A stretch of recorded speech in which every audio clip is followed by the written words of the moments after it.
जी हाँ, हम आपको बताते चले कि गोरखपुर के राजघाट थाना क्षेत्र के मिर्जापुर निवासी राजवीर ने कहा कि अगर न्याय न मिला तो परिवार के साथ आत्मदाह कर लूंगा, जिसकी सारी जिम्मेदारी प्रशासन की होगी। उन्होंने बताया कि मेरे पिता की 3 पुत्र राजवीर, रणवीर गुप्ता और रघुवीर गुप्ता है। पिता की स्वर्जित संपत्ति मोहल्ला मिर्जापुर रकबा 10 डिसमिल और 2 डिसमिल जमीन है। उन्होंने आगे कहा कि पिता के देहांत के बाद वरासत के बाद भाइयों के नाम उक्त जमीन दर्ज हुई। उक्त जमीन पर बाउंड्री वाल निर्मित किया था। 26 अक्टूबर को सुबह तरुणेश कुमार देव, नितेश कुमार देव अपने साथ 6-7 लोगों को लेकर आए और मां बहन की भद्दी भद्दी गालियां देते हुए हम लोगों को घेर लिए और कहे कि इस जमीन के बाबत 2 करोड़ रुपया नहीं दिया तुमको इसका परिणाम भुगतना पड़ेगा, और बाउंड्री वाल तोड़ दिए। उन्होंने जिला प्रशासन से न्याय की गुहार लगाई है।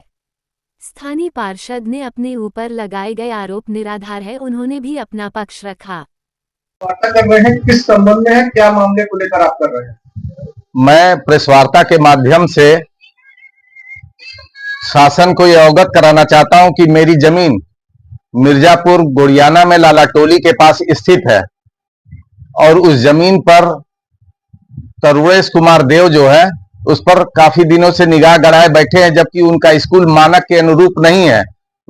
वो बच्चों के खेलने के लिए उसको ग्राउंड बनाना चाहते हैं और कोरोना काल से ही कुछ ना कुछ डिस्टर्ब करके हमको उसमें तोड़ फोड़ और बाकी चीजें हमारे साथ करते चले आ रहे हैं और भू माफियाओं के द्वारा उसको कब्जा करने की उसकी कोशिश पूरी मंशा बनी हुई है। हमारा जो मेन दरवाजा था जिसे हम अंदर एंट्री लेते थे, उस गेट पर भी उन्होंने बाहर से और अंदर से ताला लगा दिया है, जिसे हमें अंदर जाने में परेशानी हो रही है। और वो रात बिरात दिन में किसी समय जब उनको मौका लगता है तो कुछ न कुछ वो कार्य करते रहते थोड़ा थोड़ा, और वहां पता करने पर वो सारी चीजें हमको जानकारी कि भैया ये रात रात में ही सारा काम कराते हैं। इसलिए हम इस माध्यम से ये कहना चाहते हैं कि हमने शासन को भी बहुत सा सूचना दिया। हर बार 112 नंबर पे फोन करते हैं, वो लोग आते हैं, आश्वासन देके चले जाते हैं। उसके बाद हम सैकड़ों एप्लीकेशन सारे डिपार्टमेंट को दे चुके हैं, कोई सुनवाई नहीं होती। आश्वासन दिया जाता है, उसके बाद कोई कार्य किया नहीं जाता है। इसलिए हम ये अवगत कराना चाहते हैं कि आप हमें, चाहे थाना इंचार्ज हो, चौकी इंचार्ज हो, हमको हर जगह से आश्वासन दे के टाल दिया जाता है और बाकी हमको लगता है कि पूरी मिली भगत है। और उसमें यहाँ के पहले पूर्व जो अभी वर्तमान में भी पार्षद है सौरभ सौरभ विश्वकर्मा जी, वो पीछे से बैक डोर से उसका पूरा सपोर्ट कर रहे हैं। और कल भी उन्होंने जमीन पर सारी चीजें खड़े होके उन्होंने अपना बनवाया करवाया, हम लोग को थाने पर बैठाया, रात भर हमको थाने पर बैठाया गया। करीब हम 2 बजे हमको फुर्सत दिया गया है और उसके बाद ये लोग बार बार हमको ये सोचते हैं, हमको कई बार ये सूचना दिया गया कि आप उस जमीन के लिए 2 करोड़ की रंगदारी हमसे मांग रहे हैं। अरे श्रीमान जी, हम कहां से दे सकते हैं?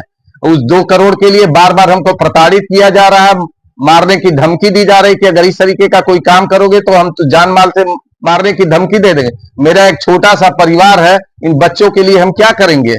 इस तरीके की हमको कोशिश, आप लोग न्याय से हमको कोशिश है। हमारे सारे कागज ऑथेंटिक पेपर है, अगले से कहीं मांगा जा रहा है, वो कहीं भी अपना ऑथेंटिक पेपर नहीं दिखा पा रहे हैं। मेरे पास लोअर कोर्ट से लेकर हाई कोर्ट तक की सारी डिग्री है। उसके बाद इन्होंने स्टे लिया था, स्टे भी उनका वेकेट कर गया है।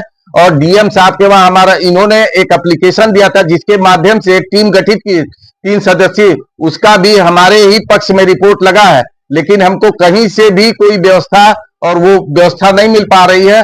हम एकदम विवश और मजबूर हैं। बस हमारे समझ में अब यही आता है कि हम परिवार सहित डीएम साहब के वहां बैठ के आत्मदाह कर लें, और मेरे पास कुछ बचा नहीं। हम बार बार यही कहेंगे। रंगदारी उसमें उन्हीं तरुणेश देव के माध्यम से बार बार मेरे पास ये सूचना आई कि उनको 2 करोड़ रुपया दे दीजिए, आपकी जमीन वो फ्री कर देंगे, हैं? उसके बाद कोई विवाद नहीं करेंगे। अरे हैं? हमने एप्लीकेशन कल भी दिया है, वो एप्लीकेशन में सब कुछ हमने लिखा है। प्रशासन सुनती है। हम कल सीओ साहब के वहां भी बैठे थे, थाना अध्यक्ष के वहां भी बैठे थे। हमको सारी बात उससे कागज मांगा जा रहा है, वो कागज नहीं देता है।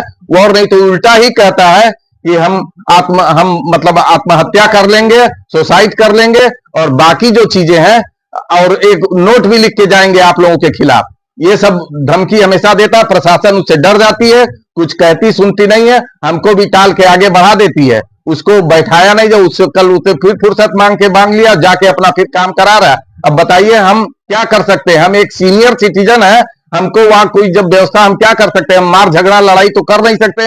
अरे हम शासन की ही मदद चाहते हैं, जो हमारे साथ जो सही है उसके साथ वो लोग खड़े हों, न्याय करें।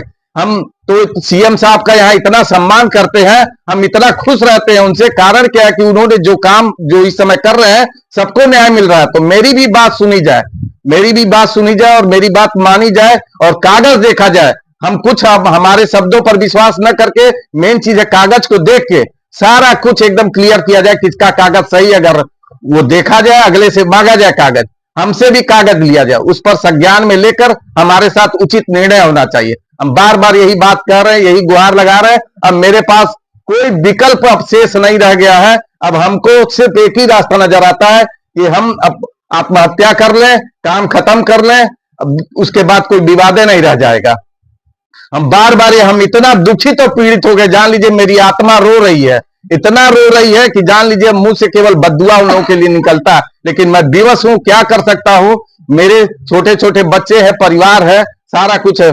ये सब इतना प्रताड़ित होने के बाद भी अब हमारे समझ में नहीं आ रहा है ये कई रास्ता नहीं। अगर ये नहीं हुआ तो मैं डीएम साहब के पास धरना दे के वहीं पर हम अपने पूरे परिवार को जला के खत्म कर देंगे। मामला बता रहे डीएम द्वारा जो आदेश जारी किया गया था, जी जी जी जी आदेश जारी किया गया था, कब का मामला है ये डेट उसमें 24 का मामला है, 24 का मामला है उसमें। 24 कौन था, सन की 24 तारीख? नहीं 24 सन है। हाँ, अब तक कोई तत्कालीन डीएम ने कार्रवाई कुछ नहीं, कोई कार्रवाई नहीं। बार बार एसपी सिटी साहब को, बाकी डीएम साहब के बाद भी एप्लीकेशन दिया हमने, सब कुछ, लेकिन कोई कार्रवाई नहीं हो रही, कोई संज्ञान में इसको ले ही नहीं रहा। बस वहां से यहाँ जाने पर पता लगता है कि कागज वहां से भेज दिया गया, निस्तारण कर दिया गया, लेकिन कुछ होता नहीं है। तत्कालीन डीएम जी जी जिलाधिकारी जी जी, क्या उनसे आपको मिलने का? मैं मिलने के लिए कई बार प्रयास किया, लेकिन संजोग से उनकी वहां मुलाकात नहीं होगा। हमने एसपी सिटी को वो चीज कागज अपना दिया। क्या चाहते हैं आप पत्रकार वार्ता के जरिए, क्या करना चाहते हैं? हम पत्रकार वार्ता के जरिए चाहते हैं कि मीडिया में इसको एकदम दिखाया जाए, बताया जाए। मेरी जब का कोई बात नहीं सुन रहा है तो मीडिया ही ये सशक्त व्यवस्था है कि वो सारे कार्य को वो जन जन तक पहुंचा दे, सीएम तक पहुंचा दे, डीएम साहब तक पहुंचा दे एकदम, ताकि मेरी बात उनके संज्ञान में आ जाए। शहर बहुत बड़ा है, उन लोग के ऊपर लोड इतना रहता है, तो आपके माध्यम से ये सारी चीज उनको अवगत हो जाए और मुझको न्याय मिलना चाहिए। मैं यही चाहता हूं। अगर मैं गलत हूं तो मुझको हटा दिया जाए, अगर मैं सही हूं तो मेरी बात को स्वीकार किया जाए और मेरे साथ न्याय की व्यवस्था उचित होनी चाहिए। कागज बता रहे हैं, पेश किए हैं, कागज हाँ, हाई कोर्ट से भी मेरा उन्होंने स्टे लिया था, स्टे भी वेकेट। वो केवल बस मुकदमा कर करके इसको लिंगरिंग कर रहे हैं और कुछ काम नहीं उनके पास। उनके पास अगर कोई पेपर हो तो वो दिखावें, जहां कहें, जैसे कहें। सारे अधिकारियों के साथ मैं खड़ा हूं, वो साथ वो भी संज्ञान में लावे, हम भी संज्ञान में लावे। एक मामला आपके वार्ड का आ रहा है, आपके भी कुछ लोगों ने आरोप लगाया है, ये पूरा प्रकरण क्या है, इसमें क्या कार्रवाई होगी? पहले तो मैं ये बता दूं, मैं इस वार्ड का पार्षद हूं लगभग 20 साल से मैं यहाँ का पार्षद हूं। और हमारे वार्ड के अंदर माफिया हैं, बुलडोजर लेकर आते हैं सुबह 4 बजे और एक स्कूल की बाउंड्री को ध्वस्त कर देते हैं। और ये लोग गुंडे टाइप के, भूमाफिया टाइप के लोग हैं। इनकी गिरफ्तारी न थाना कर सकता है, ना ही कोई कर सकता। ये मनगढ़ किस्म के लोग हैं। और पीड़ित तरुणेश श्रीवास्तव ने मुझको बुलाया सुबह 6 बजे। मैं मौके पर गया, बाउंड्री वहां गिरी हुई मिली, तो मैंने पुलिस कप्तान गोरखपुर को मैंने तुरंत सीसीटीवी फुटेज मैं सुबह में भेजा। ये फुटेज मैं भेजा कल के डेट में गोरखपुर के पुलिस कप्तान को, गोरखपुर के एसपी सिटी को और सीओ कोतवाली को, थाना राजघाट को और चौकी प्रभारी जी को भी मैंने अवगत कराया। और लोग झूठा आरोप अब मेरे ऊपर लगा रहे हैं, आप लोग के माध्यम से जो पता चला है। आप इसका निष्पक्ष जांच कराइए। जमीन का विवाद है, कोर्ट में समझे। हमारे वार्ड में कोई गुंडाई करेगा तो सौरभ विश्वकर्मा कभी भी बर्दाश्त नहीं करेंगे। और मिर्जापुर वार्ड के जनता के सम्मान में सौरभ विश्वकर्मा हमेशा रहेंगे मैदान में, चाहे सामने कोई भी रहे, मैं उससे टकराने का हिम्मत रखता हूँ।